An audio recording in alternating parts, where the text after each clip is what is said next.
How to smile. Welcome back to the channel, folks. We're here today with Donnie Replow, show director of the 17th Annual Indian Nations Artifact and Fossil Show. Donnie, it's been too damn long. It has been a while. And we're glad you're here, glad you got the show going, and we've met with a bunch of the dealers. So tell us a little bit about your collection when you started. Well, I started in 1974. I was, my uncles were picking on me. They were about 3 years older than me, so I was playing by myself. And I was swinging in the tree swing and fell out of the swing and hit the ground and clutched my hands. And when I opened my hand, there was an arrowhead. And I got that arrowhead over there in one of them frames. We'll look at it in a minute. Wow. So I figured an arrowhead was placed in my hand as a child. And the first thing that I asked myself when I looked at this arrowhead was, first of all, I knew what it was. I'd never seen an arrowhead. And the second thing, I was like, who made this? And how old were they? And that started the search right there. And I started asking everybody. Of course, I was a 7-year-old boy, so I started asking everybody, my uncles, grandpas, all of them, where's a good place to find arrowheads? Mm-hmm. Well, that search started leading to all kinds of other things. When I'd ask them if they knew any place to look for arrowheads, they'd say, no, but when we was kids, we used to watch them drip water on the arrowhead. I've heard that same story, yeah. So all of this led me to more than collecting artifacts. It led me to researching Native American history. Right. And so when I was about 9, I was in the school library at Catoosa Schools, and I found a Robert Bell book. And that was the first time I found any information on dates and stuff like that. Right. So that got me hooked on Gregory Prino and Robert Bell. And the rest is history. The rest is history. So tell us a little bit about your bones. All right. Well, this is all Arkansas River stuff. There's a couple of out-of-state pieces here, but most of this is from the state of Oklahoma. Right. And it's really a 50-mile radius, because that's the only place I've had time to hunt. Right. It seems like I think, well, I've got this area covered, and then it'll rain. So I go back and go, oh crap, I missed something. I've just hunted about 50-mile radius the whole lot. So we've got representations here of mammoth and mastodon, correct? These are 3 mastodon jawbones right here that come out locally, and Bill Shanks found this one, and I found that one, and another guy named his name left me, but another guy found this one here. So these 3, I got them together. So the difference in the mastodon is the molar. The molars versus the layered tooth of the mammoth, correct? Right. Now, see, this is woolly mammoth. Right. And this is Columbian mammoth. The difference is the way they're stacked together, and the tighter the grooves, the older the species. I see. And this is like the steep mammoth, which is even older than them 2 mammoths, which is the ancestor of the forerunner of the Columbian and the woolly. I see. So then we've got some more fragments, bone fragments. Tusk. There's another jawbone. I don't know why, but I only find one side of the mastodon jawbone. I've yet to find the other side. So right. We're constantly.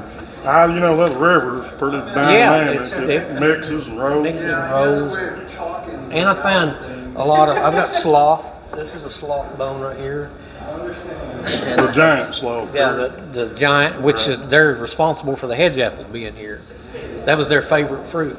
Is that right? The hedge apple, and they spread the hedge apple all over the United States. Well, I never knew that. So you learn something new, folks, every day. So let's take us on around here. Let's look at now, this is really interesting. This is a musk ox coming right just up the river here, about a mile, right here. This guy named John found this, and he was a buddy of mine, and we hunted together a little bit, and he passed away, and I ended up with it. So. I probably walked over one and never knew what it was. Never knew what it was. So let's go around here and let's look at some of your points. This is a big old giant leg bone. Here's a camel. This is camel bone. Is that plasticine? This is the camel that migrated out. When the land bridge was open, and man was coming in, some of these animals were escaping. And that's how horse and camel got out. If they hadn't have escaped, they'd still been in North America. We'd have a history with they would have went extinct with everything else at the end of the so they escaped all that. Wow. If the camel and the horse hadn't escaped here before they went extinct here, we would have no horse. So was this before Younger Dryas? This is before they died out here. That's interesting. Never knew that either. So now look at this is something, I don't know how good the lighting's going to be, folks, but this is Donnie's point and blade collection. Yeah, if she'll come around, I'm real close to it. I don't see it. I don't go anywhere without it. Took years of hunting. There it is. My very first arrowhead is right there. Right there, huh? I knew it was in this corner somewhere. It's that one right that little there. Oh, that one right there. Yeah, that's the one I found when I fell in the dirt. Is this the final table? And that kind of got me started. I did a lot of plowed fields and creeks at first, and then eventually found that the erosion was the secret.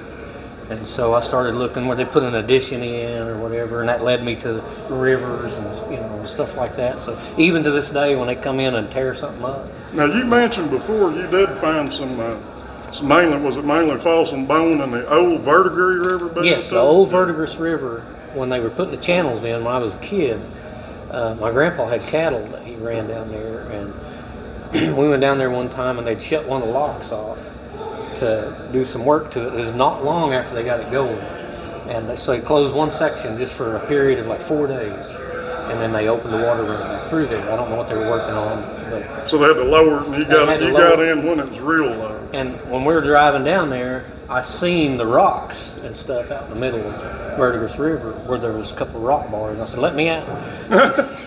He said, "All right." He kicked me out. And he went on down, fed the cattle, and then he picked me up on the way out. And wow. I found pottery shards, wow. a couple of Gary points, and some bone fragments and stuff. But you knew it was there at that point. I knew it was there, yeah. So let's come on down, and what would you say this is mainly frame is? Of tools? This is mainly things that are headed to be a knife, whatever, right. Farming implements, that kind of thing. Digging roots and all that. Or something they're taking razor blades off of at this, because they'll take them and you got to have razor blades to skin, to shave, to cut your hair, everything. Right. So a lot of these heavier ones, they just keep taking flakes off as long as they can. And when it gets down to where they can't really hit them without breaking them, then they turn them into a knife. Go ahead and make a utility tool. Yeah, so it's a reduction process. So come on around here.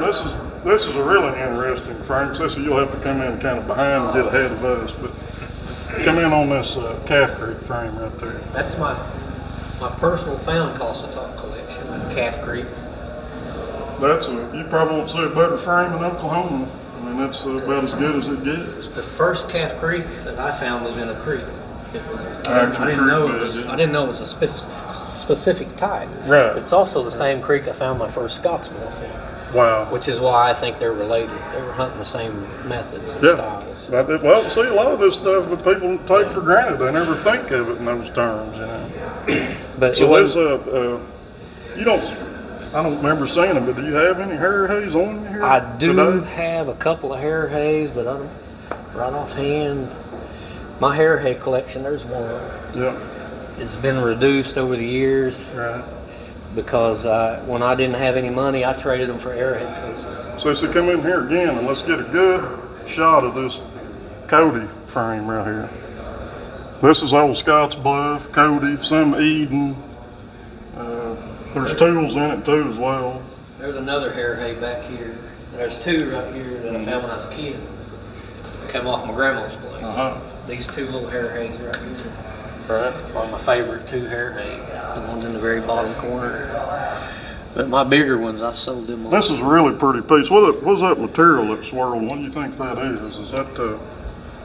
Well, I don't really know. I'd have to say it was related to Reed Springs myself. I would think. It's different. Yeah, you don't see them like that every day. No, it's just Pat made it different. Right. Yeah. I know we got the Bigsby Black and we even get Frisco down here. Right. Where they traded up and down the river. Right. Yeah, there's going to be a young man here tomorrow that's going to have that Frisco agate base.